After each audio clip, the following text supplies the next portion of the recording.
August 1793. The colony of Saint-Domingue. The sky had not been blue for weeks. It had assumed a smoky hue, a shifting gray, streaked with embers carried on the warm wind from the burning plantations.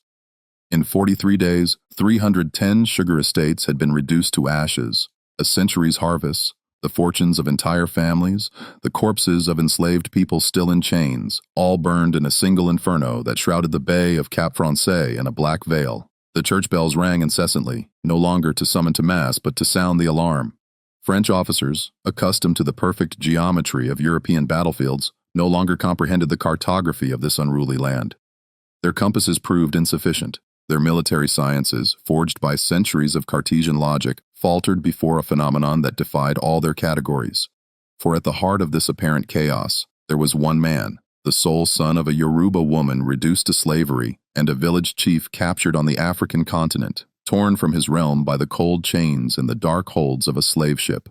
A man who had never known the grand military academies, nor Saint-Cyr, nor the strategic salons of Paris. A man who had learned to read in secret, hidden behind molasses barrels, softly repeating Latin syllables that a Jesuit hastily whispered to him during the 20 minutes stolen from hours of forced labor. This man was named Toussaint, and later he would name himself Louverture, the opener, he who shatters doors sealed by darkness. What official history has never completely managed to erase is this. This former slave would transform the most profitable colony of the French Empire into a battlefield where Europe's greatest army would be vanquished not by chance, but by methodical intellect. He would outmaneuver the plans of the Republic's finest officers, then those of the Empire. He would lay the foundations of the first modern Black Republic. But there is more, still buried in dusty archives, in military reports that attempts were made to suppress. Fragments of journals, letters, and mission orders reveal a disquieting truth. To those who faced him, Toussaint Louverture was not merely a rebel leader. He was an enigma. His tactical maneuvers seemed to anticipate the adversary's thoughts. His decisions appeared to violate the established rules of the art of war. His ability to transform imminent defeat into lasting victory defied probability itself.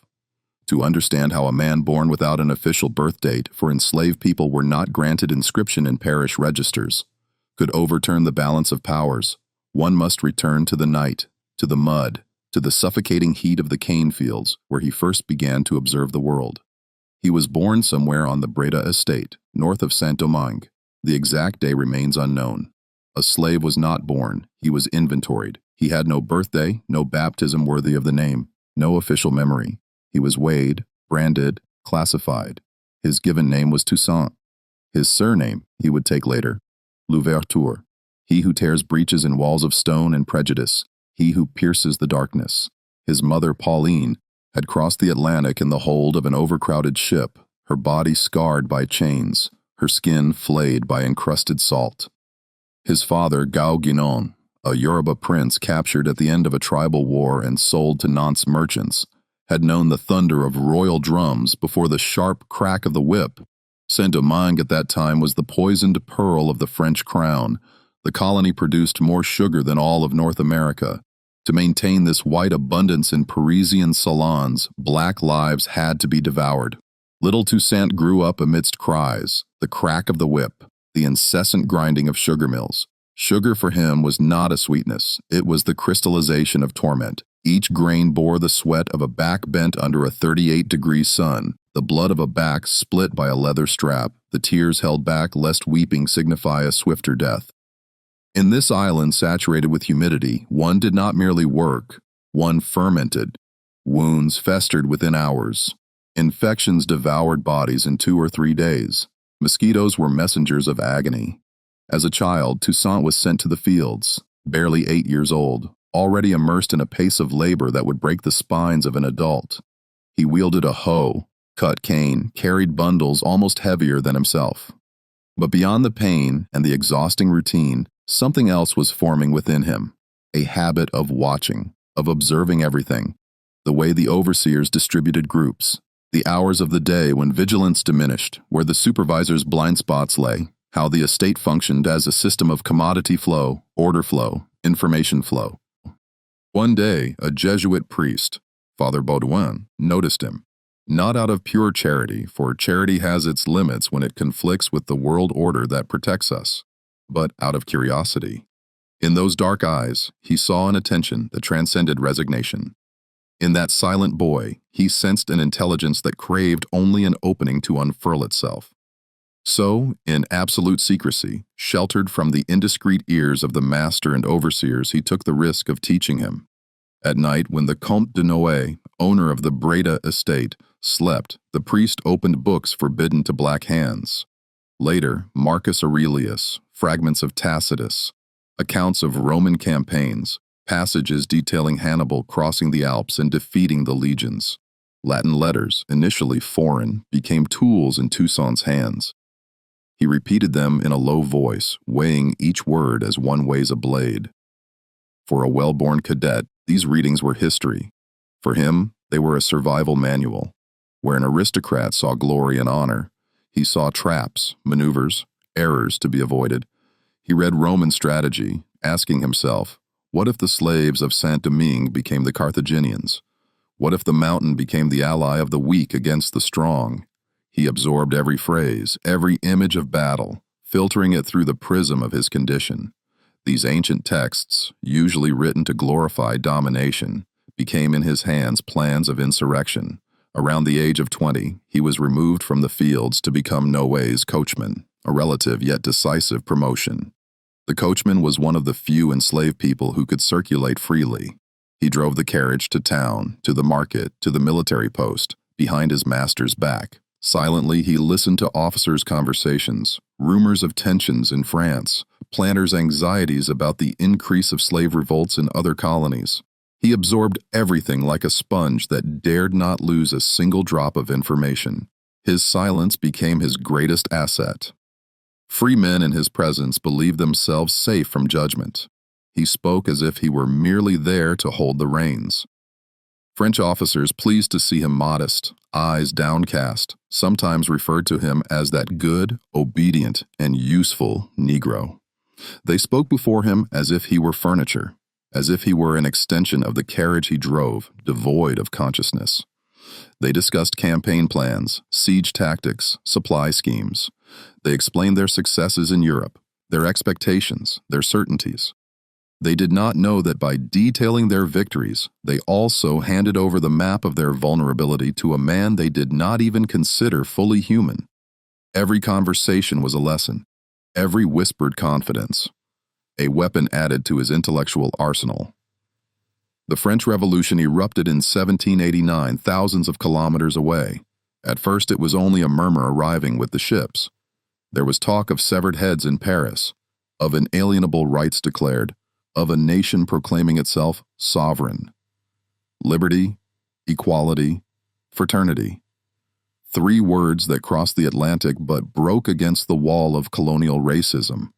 In Saint-Domingue, these principles applied neither to black people nor to most mulattoes.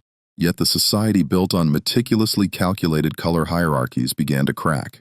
White colonists divided between royalists and partisans of the revolution. Free people of color, excluded from revolutionary rights, demanded civil rights. The enslaved, for their part, began to wonder why the words liberty and equality would never be accorded to them, why these rights were rights of race rather than human rights. On August 14, 1791, in a wood named Bois Cayman, under a fine rain and the cover of thick trees, a nocturnal assembly took place. No one will ever precisely recount what transpired there. Colonial archives, when they mention it, speak of savage rituals, a pig sacrifice, pagan invocations. They speak of a voodoo ceremony said to have sealed a pact with the devil. For those who were present, it was a sacred foundation. A voodoo priest, Boukman, spoke. He called upon the ancestors. He spoke of a God older than the master's God. He evoked a justice that would come neither from tribunals, nor from Versailles, nor from Rome, but from machetes, fire, and blood. There, in the night, the decision was irrevocably made. The colony would burn before the chains remained eternal. The enslaved would unite, they would rise, and no matter the cost. Toussaint was not at Bois Cayman. This disquieting detail troubles those who favor simple narratives. Heroes sprung from nowhere, prophets of liberty. When the general insurrection erupted in September, he was still, in a certain manner, tied to the Breda estate and to this Comte de Noailles who had treated him, by the monstrous standards of the time, less cruelly than other enslaved people. Loyalty is never simple for those who have lived their entire lives under the whip. It is woven from forced gratitude, internalized fear, cold calculations, and bonds that cannot simply be severed like a rope. In the first weeks, he observed, he saw the plantations go up in smoke, the enslaved unite in armed bands, white families flee in panicked disorder, abandoning behind them their possessions and sometimes their own children. He understood that this time it was not a mere localized revolt. It was something deeper, more ancient, rising to the surface. It sprang from the very roots of the colony. He advised the Count to flee north towards Cap Français, where the military presence was stronger. This was not an act of pure betrayal towards his own, nor of pure fidelity towards his master. It was brutal realism. He knew that the wave would not be contained in a few days. It would last. It would last a long time. It was only after this initial movement that he openly joined the insurgents, not by immediately taking command, nor by proclaiming himself leader of a faction. He first placed himself where he was most useful and least visible, among the wounded. He became a healer, an empirical doctor. He had observed Father Baudouin treating wounds, fighting the fevers that ravaged the plantation. He had seen the remedies of African healers, the herbs, the incantations, the rituals that soothed pain with leaves, decoctions, improvised bandages. He sought to keep his companions alive, one scar at a time. He learned to know the forest herbs, to recognize disease symptoms, to practice the lost art of healing. But while he mended flesh, he continued to ponder something else, his understanding of the enemy. A French officer who would later meet him and write reports about him would describe this period by saying that Toussaint acted like a physician observing the propagation of a disease in a city. For him, the disease was not the slave revolt. He considered that an inevitable consequence. Rather, it was the colonial presence itself. He studied how the French army moved, where it established its posts, at what rate reinforcements arrived. He understood that each camp had its symptoms, its weak points, its vital organs. He envisioned the colony not as a geographical space, but as a living organism with its veins, arteries, and nerves. In 1794, he was no longer a mere healer. He was a general. He was of an age that for a soldier already bordered on old age. 50 years old, perhaps a little more. At that age, in Europe's armies, many were already retired from battlefields, relegated to administrative posts. But he was only just beginning his true campaign. It was as if his entire life had been but a preparation for this moment.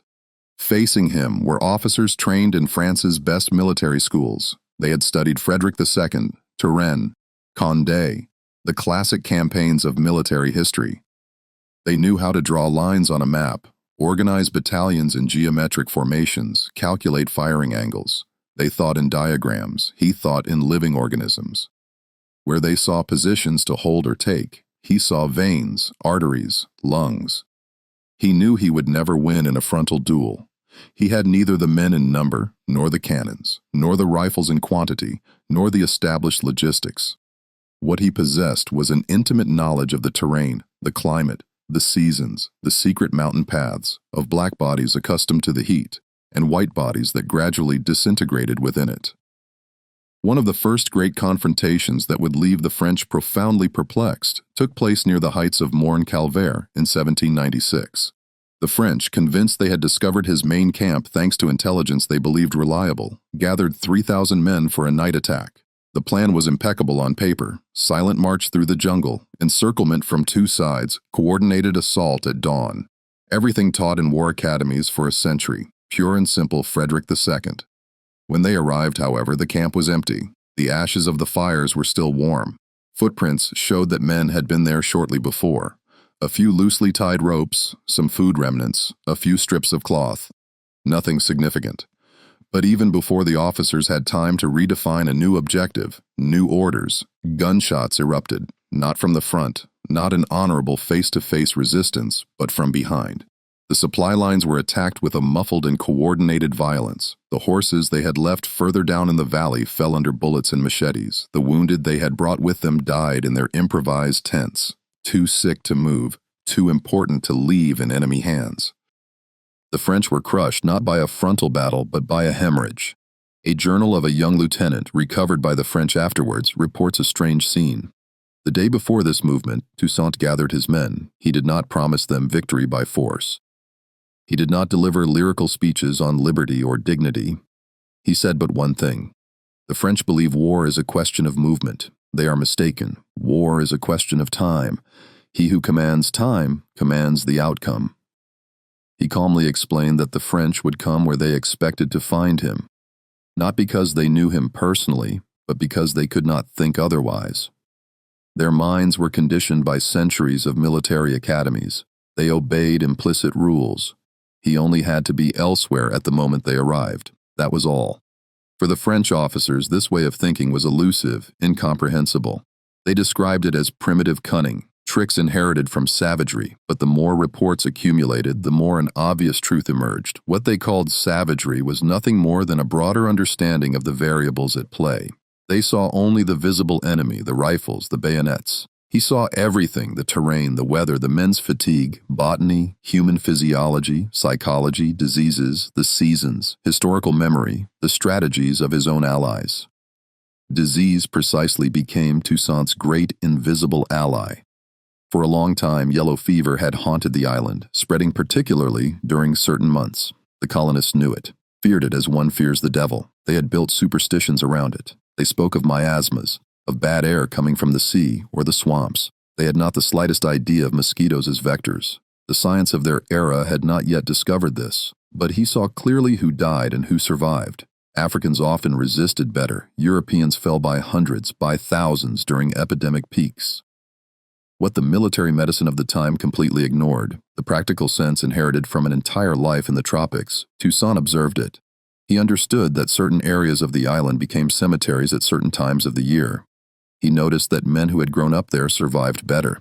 He noted the patterns. He concluded that one must move with the invisible calendar of fevers, that the earth itself refused certain invaders at certain times. Thus, at the moment when French doctors described a brutal increase in yellow fever cases on the coast, an epidemic decimating their ranks, Toussaint's troops withdrew inland to the cooler heights. The French first saw this as a flight, a retreat. Then, a few weeks later, when Toussaint reappeared as if by magic, the French realized that their ranks had been decimated not by enemy arms, but by invisible mosquitoes. Toussaint then reappeared not as a fugitive, but as one returning to a scene whose outcome he had meticulously prepared, whose every detail of execution he knew. A French military doctor, incapable of rationalizing this epidemiological lucidity, slipped the idea of sorcery into his reports. Others advanced the theory that he was advised by hidden Europeans, white brains dictating his strategy. None of them wanted to admit that a black man, self-taught without formal training, could alone achieve this level of biological and tactical analysis.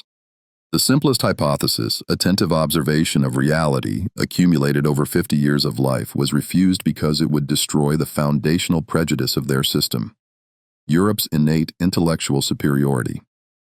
In those years, desertions increased in the French ranks, not only among forcibly conscripted soldiers, but also among career officers.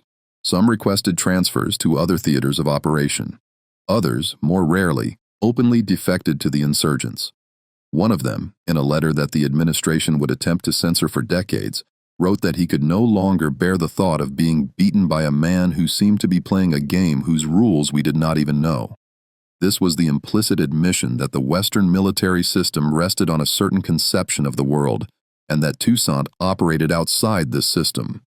Yet Toussaint was not content with merely military victory. He understood with a depth few revolutionaries possessed that an armed victory without political consolidation was but a prelude to another invasion, another attempt at erasure. So, as France began to falter, he changed his approach. He ceased to seek the decisive battle, the one that, according to theory, should annihilate the enemy on the field. He now sought the decisive position, that of the indispensable mediator, without whom no agreement was possible. In 1798, negotiations officially opened. French commissioners, weakened, desperate by the growing number of deaths, proposed amnesties, promised to recognize certain liberties, committed to respecting the ranks acquired by black officers within the new administration. They hoped to divide the insurgents, buy off some leaders, reconstitute the colonial order in a slightly disguised form. To their great surprise, Toussaint agreed to discuss. He did so not as one vanquished, but as an equal negotiating the terms of a peace that acknowledged the new reality. He signed agreements. He even seemed to accept the idea of the colony's autonomy under French sovereignty, at least formally. Words were carefully chosen. Ambiguities were cultivated. He knew very well that these texts contained enough fissures to allow for future claims. His own lieutenants were troubled by this negotiation. Some accused him, half-heartedly, of compromising the pure cause of the revolution. Dessalines, his toughest right-hand man, who would later become Haiti's first truly independent head of state, grumbled. The younger officers, inflamed by years of combat, dreamed of total, immediate, flamboyant independence. They wanted to see the French flags torn down, to hear the solemn announcement of a new nation. They did not understand this prudence, this calculation.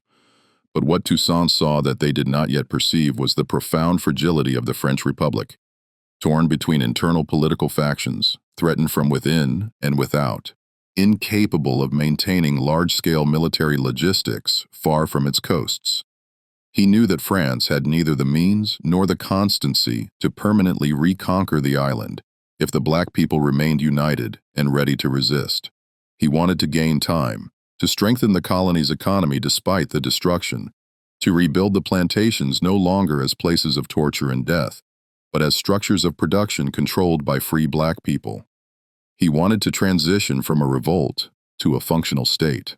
He wanted to create something that would persist beyond his own reign.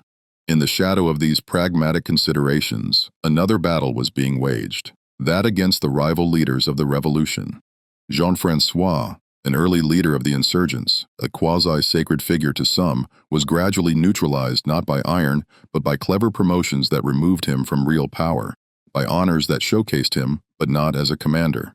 Biassou, another of the revolt's original officers, suffered the same treatment. They were elevated to official, well-paid, formally respected positions, but stripped of all real influence. This was an exercise in pure politics, dissolving rival power through absorption. André Rigaud, a mulatto general from the South, was a more problematic adversary. He represented a different vision of the revolution. He believed that power should remain in the hands of the mulattoes, the free people of color, those who had an intermediate position in the colonial hierarchy. For him, the revolution was a means to clarify this hierarchy, not to erase it. Toussaint, however, saw that if the mulattoes and free black people disputed power along color lines, France would find the breach through which to return, the division it would exploit.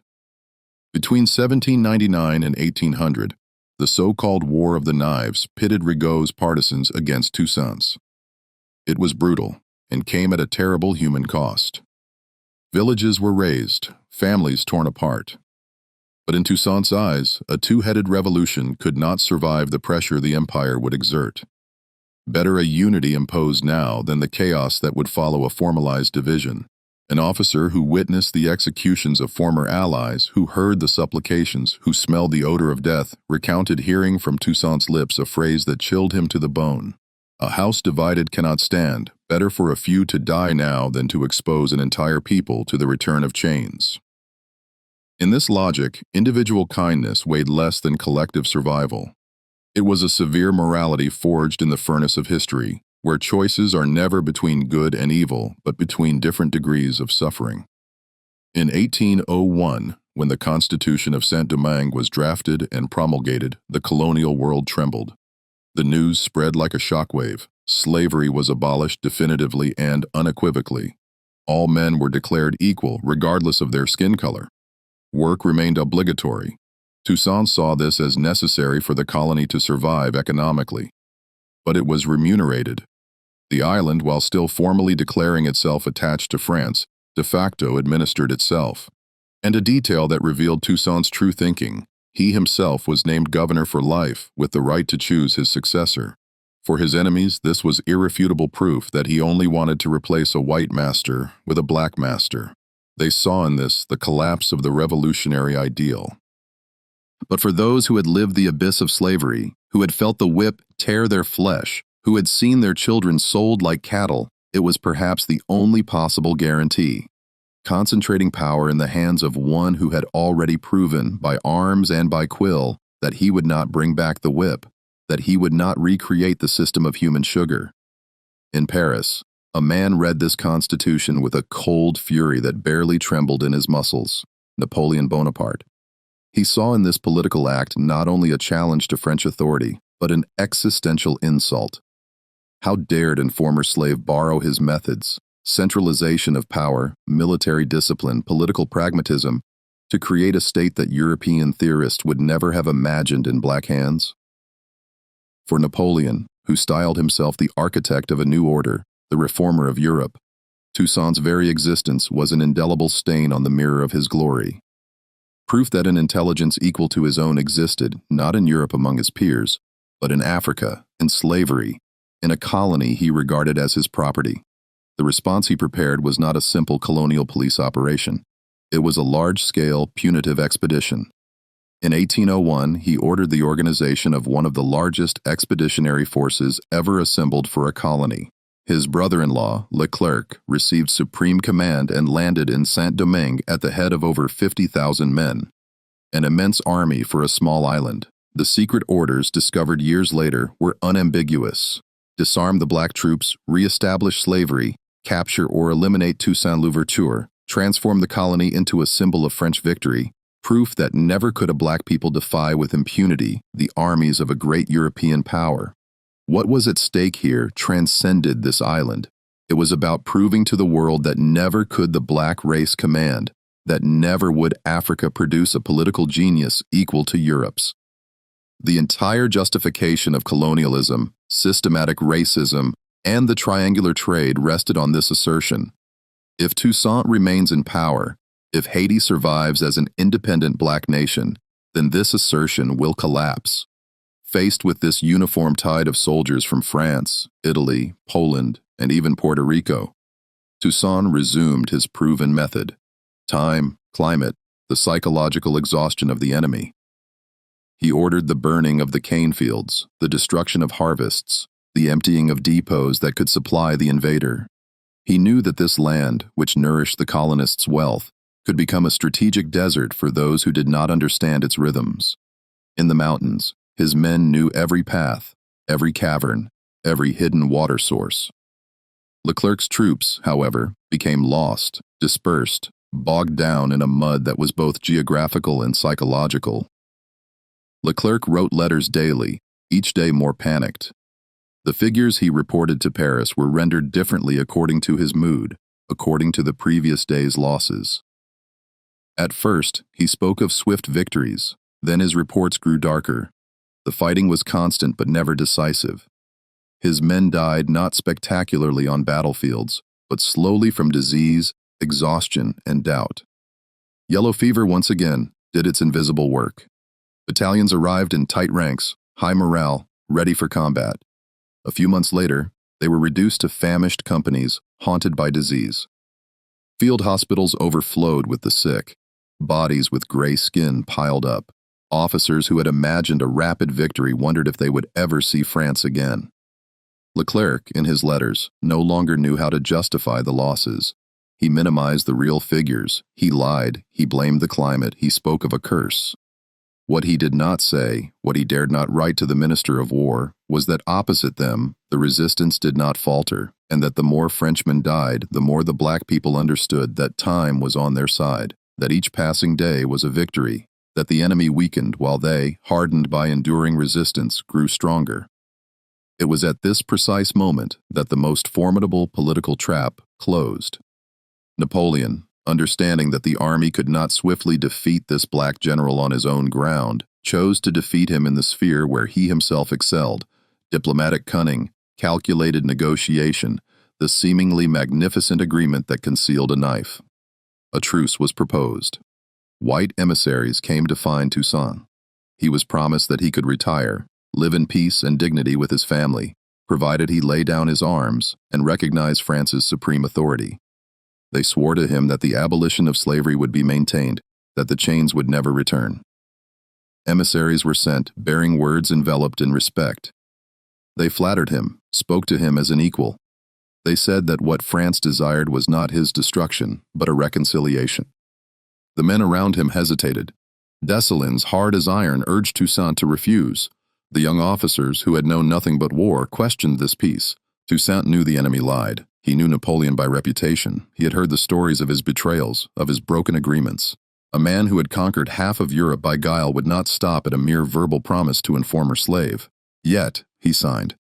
Was it naivete, that instant when even political genius yields to the human need to believe that an agreement between men is worth something? Was it an ultimate calculation, understanding that showing his weakness, his desire for peace, would make him more sympathetic in the eyes of the European powers who watched this drama from afar? The concern to preserve for a little longer what he had built, worn by years of combat?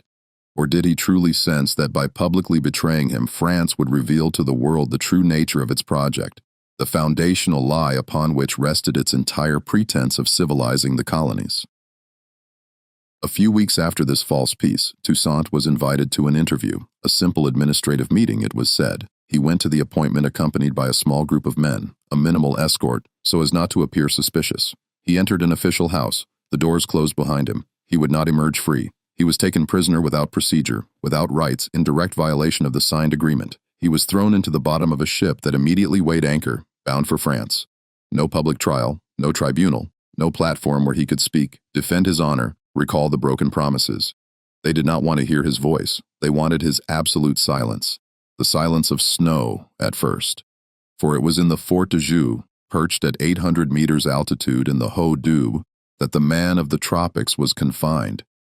There, winter was a white, silent violence.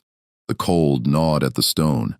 The walls seeped perpetual chill. The wind infiltrated through the interstices, finding its way into every crack, every crevice.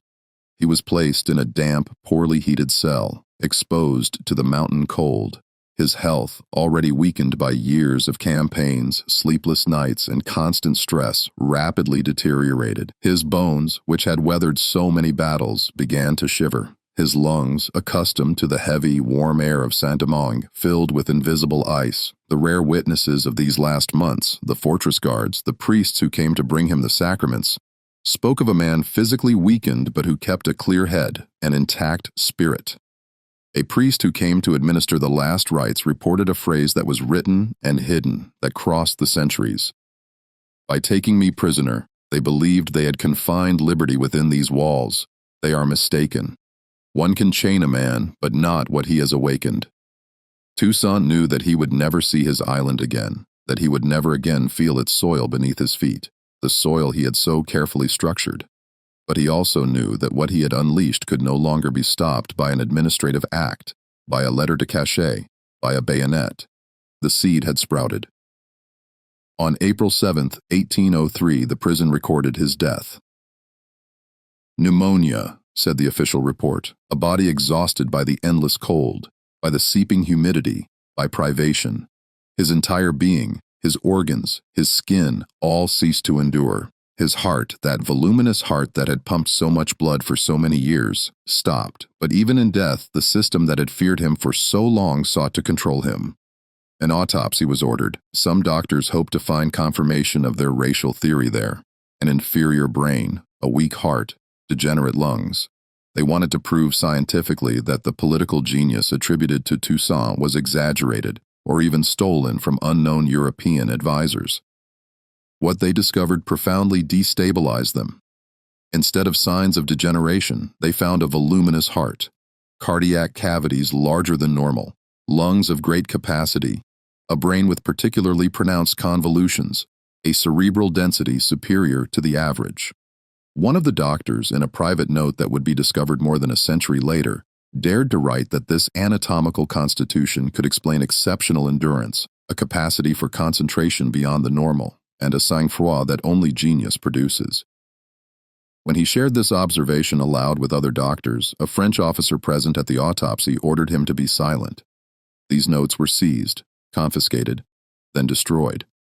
He had crossed the invisible line, the one that separated admissible scientific curiosity from a direct challenge to ideology. Admitting the potential superiority of a black man in any domain whatsoever was to dynamite the very foundation of slavery, colonialism, and systematic racism.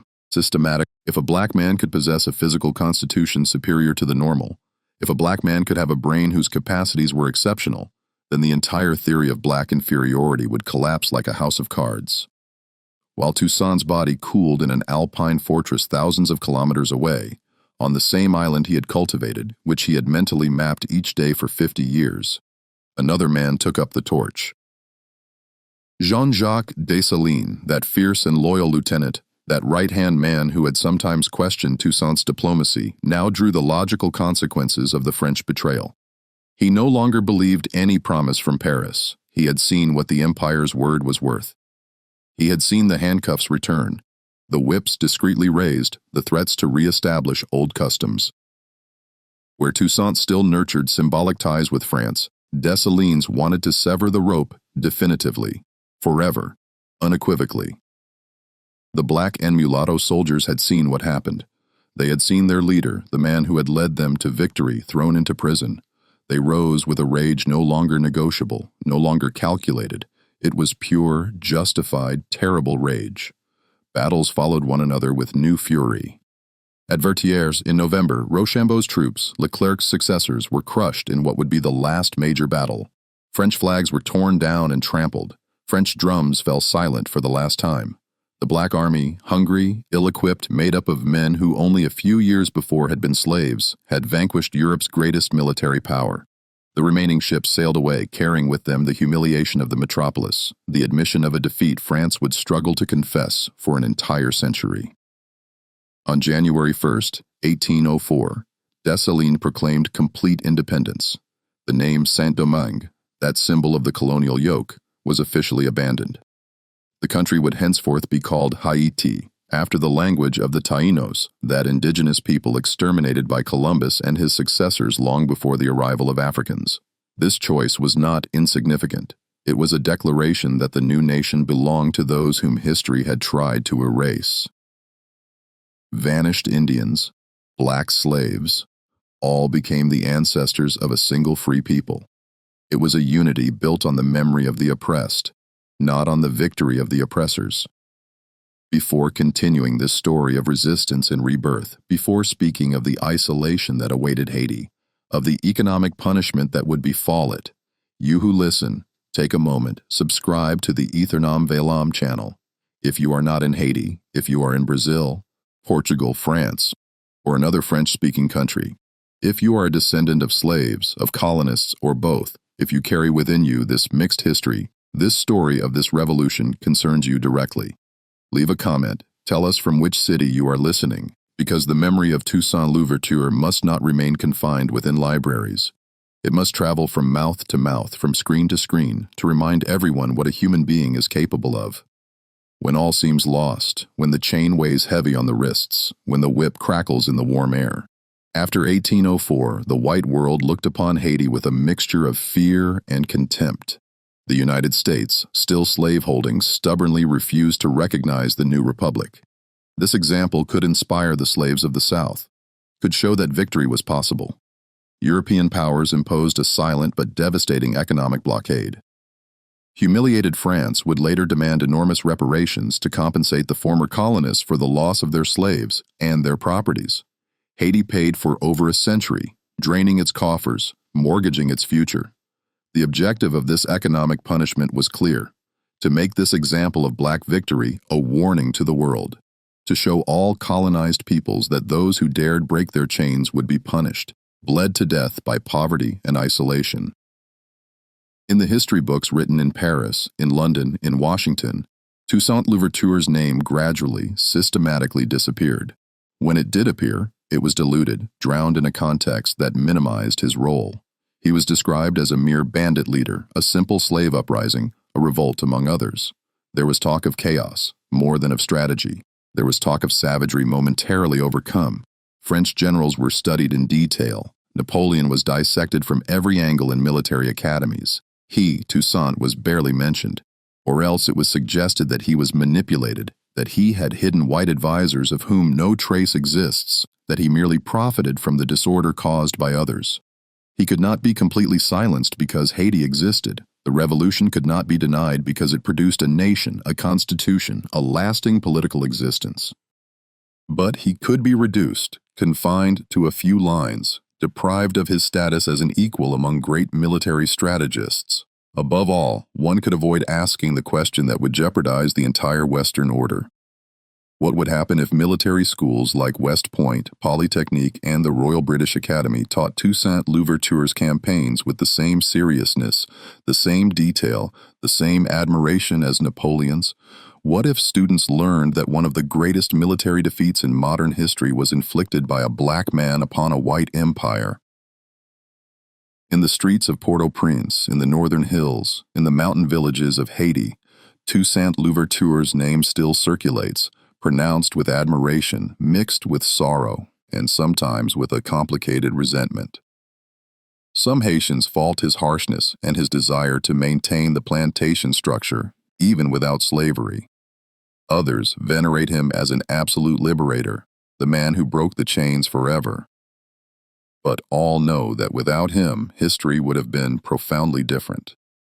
Without him, it is possible that the revolt of 1791 would have consumed itself in fire, crushed by the swift arrival of well-organized metropolitan reinforcements.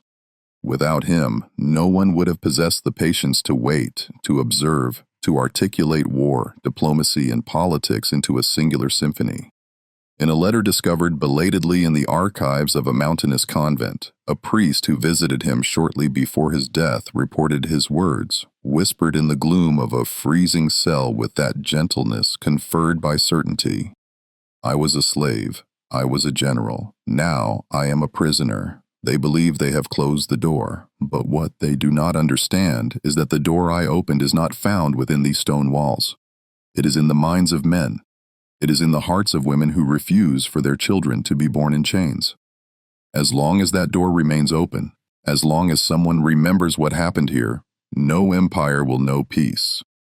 This phrase, whether exact word for word or reconstructed by the memory of a deeply moved man, contains the essential, the absolute lucidity. Toussaint Louverture knew that history is written by political victors, but that truth persists like an ember beneath the ashes. It can be stifled for a time, but not eternally. The ashes cool, the ember reappears, the fire reignites.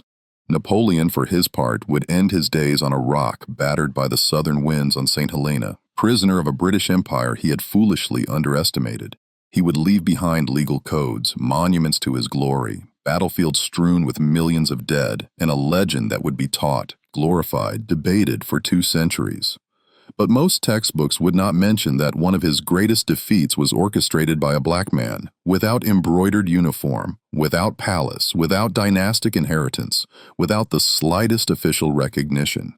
Therein resides the poetic justice that traverses the ages. The emperor who wanted to erase a slave from global memory is now, for many in the world, contested, criticized, reduced to an ambiguous symbol of intertwined tyranny and genius. The slave who became general slowly emerges from the shadows where he had been relegated, from the archives where he had been buried, from books, from films, from narratives, from songs, which once again pronounce his name with the respect due to him. Truth always ends up cracking the walls raised against it. One can try to poison it, to buy it off, to deform it with alternative stories. It finds other paths. It borrows the mouths of storytellers, the traces in archives that escape destruction, voices like those speaking to you at this very moment. It ignites in the gaze of a child who understands for the first time that the color of their skin has never been a valid argument to deny them intelligence, courage, or dignity. Toussaint Louverture was reduced to slavery, then imprisoned, then erased from official history. But his legacy escapes all the prisons built for him. He lives in every struggle against injustice, every uprising against a system that claims some are born to command and others to obey. He lives above all in this simple, eternal observation. A man deprived of everything, education, liberty, recognition, can, by the force of his will and the clarity of his mind, irrevocably change the course of world history. Empires fall, statues crumble, books decompose under the weight of years. But as long as someone, somewhere on this earth, remains to tell who this black man was, whom military science could not explain, Napoleon's attempt to erase Toussaint from history will have definitively failed. Truth will once again have survived time, empires, systematic attempts at oblivion, and it will continue to survive, carried from mouth to mouth, from generation to generation, until the very end.